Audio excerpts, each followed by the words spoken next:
So we're inside a garage here. It looks like it's been an addition to this house.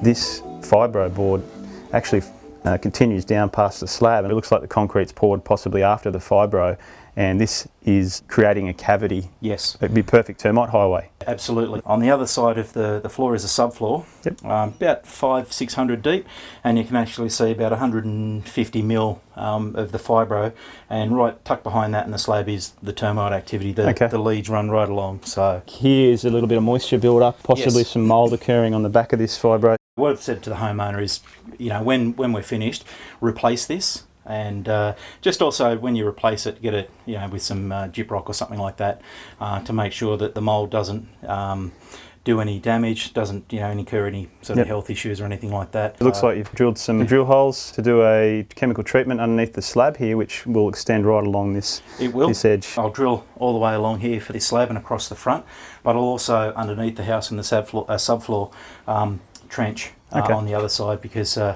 the design or the nature of the property is water running downhill. Absolutely, yep. Water goes to the lowest point, so...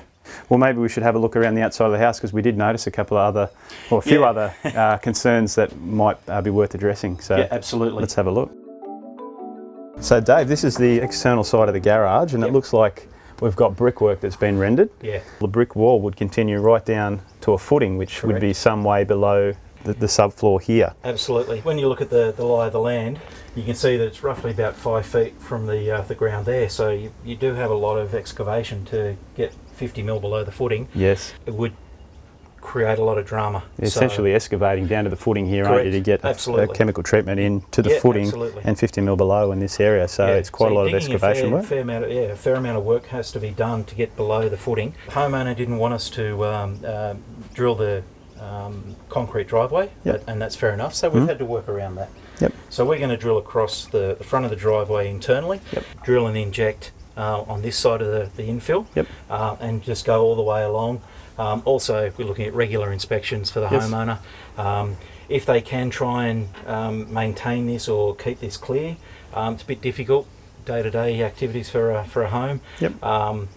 Considering we can't drill into this concrete at the request of the homeowner, we go internally there, and that would be, I feel, the best way to protect the property, given the site conditions that we've got. The circumstances we're facing. Absolutely.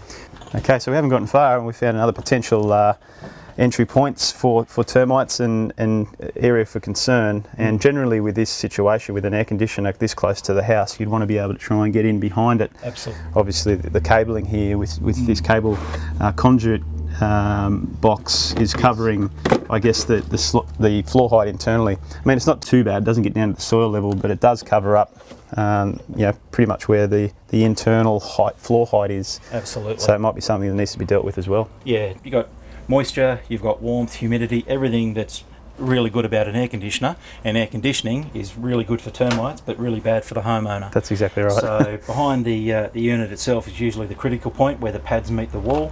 They're normally concealed, so what we'd have to do is, if we can, trench behind there, so we've got a barrier as well leading along. It would be a good suggestion, if the air conditioner is too close to the house, to have it moved out of the way. And sometimes it's an extra cost, sometimes you might get away with moving it, but it should be obviously quoted for prior to the job going ahead and allowed for in the pricing. So we drill and inject inside the perimeter of the infill slab, and then what we do is we trench along here with inside outside. I think that'll offer a great barrier for the homeowner.